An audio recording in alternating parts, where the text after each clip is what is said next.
లేకపోతే సాధారణంగా ఏమైపోయిందంటే ఈ సినిమాల్లో కానీ వీటిల్లో కానీ తల్లి కూతురికి నూరు పోయటం, మీ నాన్నని ఎట్లా కంట్రోల్ చేశాను నీకేం తెలుసు, నీ భర్తను నువ్వు ఇలా కంట్రోల్ చేయి అంటే ఇది ఎటుపోతుంది టెండెన్సీ. మనం ఏం చెబుతున్నాం అంటే స్త్రీ అంటే ఒక కంట్రోలరు, ఒక శాడిస్టు, ఒక దుర్మార్గురాలు, ఇదే మనం పోర్ట్రే చేసేది కాదు కదా. ఇది చేయకూడదు, ఇది చేయకూడదు. దీన్ని ఖండించాలా మహిళా సంఘాలు ఖండించే అంశాలన్నీ ఎలా ఉంటాయంటే వేరే అంశాలు. స్త్రీని ఎవడన్నా స్త్రీ అందాన్ని ఎక్కువగా పొగిడినా ఖండించడానికి సిద్ధపడతారు. ఇప్పుడు ఎంకి పాటలు, నండూరు సుబ్బారావు గారి ఎంకి పాటలు, అందులో ఆ ఎంకి అనే క్యారెక్టర్ని ఆయన చాలా గొప్పగా చిత్రీకరించాడు. అలాగే చలన నాటకాల్లో ఇలా చాలా చోట్ల చాలామంది పురుషులు స్త్రీలని చాలా ఉన్నతంగా చక్కగా చూపించుకుంటూ అందంగా సొగసుగా కూడా చూపించారు. ఒక సూటిగా మనం మాట్లాడుకోవచ్చు. అందం గురించి మాట్లాడితే చాలా మహిళా సంఘాలు అందాల పోటీలకు వ్యతిరేకంగా యుద్ధాలు చేస్తుంటారు. నిజంగా అందాల పోటీలు పెట్టడము నిర్వహించడం అది సబబు కాదా అనే చర్చలోకి నేను వెళ్ళట్లేదు. ఈ పోటీలు నిర్వహిస్తున్నారంటే అందులో భాగస్వాములు అవుతున్నారు కదా. భాగస్వాములు అయితేనే కదా ఎవడో నిర్వహిస్తాడు. తప్పదు. ప్యాక్ ఆడటానికి వస్తేనే కదా క్లబ్ మెయింటైన్ చేసేది. కరెక్ట్. మందు కొట్టడానికి వస్తేనే కదా బార్ మెయింటైన్ చేసేది. రాకపోతే ఎందుకు మెయింటైన్ చేస్తాడు? సో అందాల పోటీలకు వచ్చే వాళ్ళు అమ్మాయిలైనా అబ్బాయిలు వస్తున్నారు అమ్మాయిల పేరు మీద కాదు కదా, అమ్మాయిలే వస్తున్నారు. సో అమ్మాయిలు ఈ విషయానికి వాళ్ళు ఏకీభవిస్తున్నారు కాబట్టే వస్తున్నారు. సో అమ్మాయి ఎందుకు వస్తుంది అందాల పోటీకి? నేను అందంగా ఉన్నానని భావిస్తుంది కాబట్టి.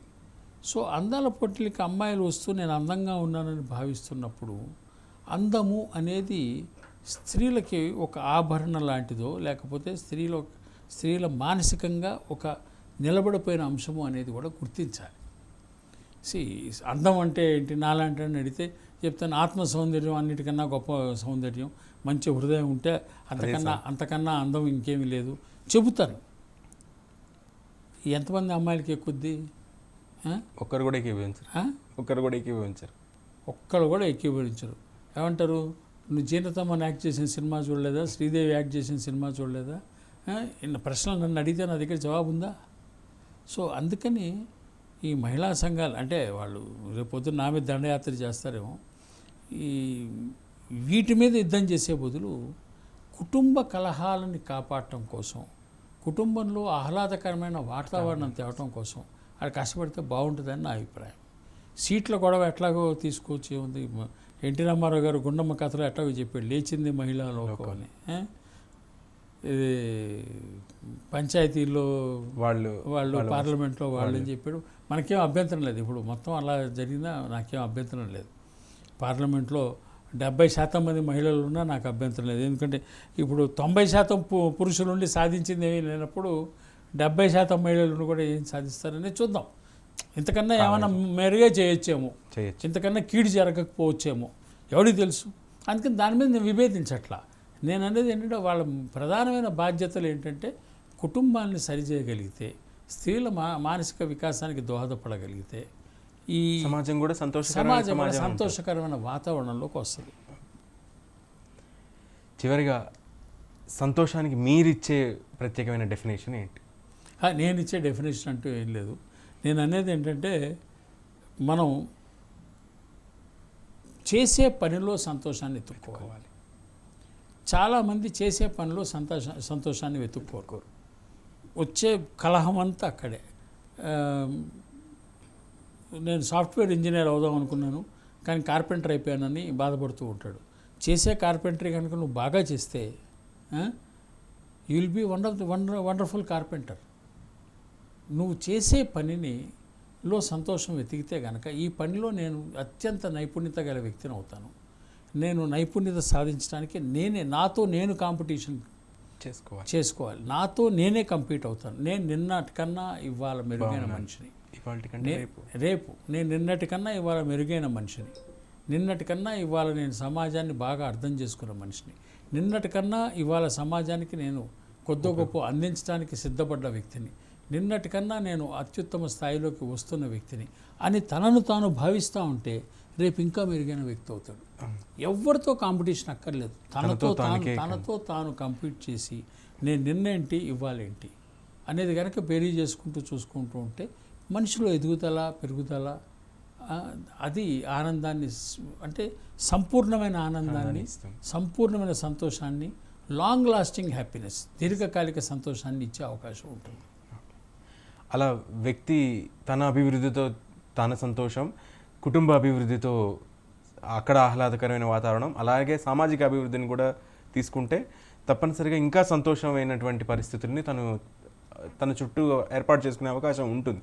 అది ఆ భావనలోకి వస్తే వర్కింగ్ కండిషన్స్, తను పనిచేసే పరిసర ప్రాంతాల్లో చాలామంది బాసులు ఎలా ఉంటారంటే సబార్డినేట్ పొద్దున్నే వీడిని చూడగానే వణకాలి, నేను వచ్చాననగానే అంత గడగడలాడాలి, నన్ను చూసి దండాలు దశకాలు పెడుతూ ఉండాలి. అంటే వీడేమన్నా నియంత, వీడేమన్నా దుర్మార్గుడా, వీడేమన్నా హంతకుడా, ఎందుకు భయపడాలి? ఆ ఆలోచన రావాలి కదా. నేనేమన్నా హంతకున్నా, నన్ను చూసి ఎందుకు భయపడాలి? నేను దొంగనా? నన్ను చూసి గౌరవం ఇవ్వాలి, నన్ను చూసి ఆనందపడాలి. అరే మా సార్ వచ్చాడు, నాకు ఏదైనా ఇబ్బంది ఉంటే చెప్పుకోవడానికి దిక్కున్నాడు, నాకు ఈ పని చేత కావట్లేదు సార్, ఈ పని ఎట్లా చేయాలి అడిగితే నేర్పిస్తాడు, నాకు పని నేర్పించగలవాడు మా బాసు, నన్ను నిలబెట్టేవాడు నా బాసు, నన్ను ముందుకు నడిపించేవాడు నా బాస్ అనుకోవాలి తప్ప ప్రతి వాడితో కాంపిటీషన్ పడుతూ ఉంటారు. ప్యూన్తో కూడా కాంపిటీషన్ పడుతూ ఉంటారు. నీకన్నా నేను మంచి ప్యూన్ అంటాడు. మంచి ప్యూన్ అయితే నువ్వు బాస్ ఎందుకు, నువ్వు ప్యూన్ అవ్వు కదా. ఇది మనిషిలో రావాల్సిన మార్పు. ఈ మార్పు కనుక వస్తే ఆ సంస్థలో కూడా ఆనందం నిలవస్తుంది. సో ప్రతివాడు ఇంకోటితో కాంపిటీషన్ కాదు, తనతో తన కాంపిటీషన్. నేను నిన్నటికన్నా మెరుగైన వ్యక్తినా కానా, నా వల్ల నలుగురికి ఉపయోగపడి కలిగిందా లేదా, నేను నలుగురిని నియంత్రించాననేది కాదు గొప్ప విషయం, నేను నలుగురికి ఉపయోగపడ్డాననేది గొప్ప విషయం. ఇప్పుడు దేనికైనా అన్నం అంతే తింటాం, మనం ఉపయోగపడ్డా నియంత్రించినా బాధ పెట్టినా మనం కన్జ్యూమ్ చేసే ఎనర్జీ, అన్నం, ఏసీ, లైటు అన్నీ అంతే కన్జ్యూమ్ చేస్తాం. నలుగురికి ఉపయోగపడితే ఎక్కువ కన్జ్యూమ్ చేయం. నలుగురికి ఉపయోగపడితే ఆ నలుగురు సంతోషిస్తారు. దీన్ని అర్థం చేసుకుంటే కనుక ఇందులోనే మీకు మత గురువు దగ్గరికి వెళ్ళక్కర్లా, మీ మనసులో ఆనందం మీరే సంపాదించుకున్న వాళ్ళు అవుతారు, పొందిన వాళ్ళు అవుతారు.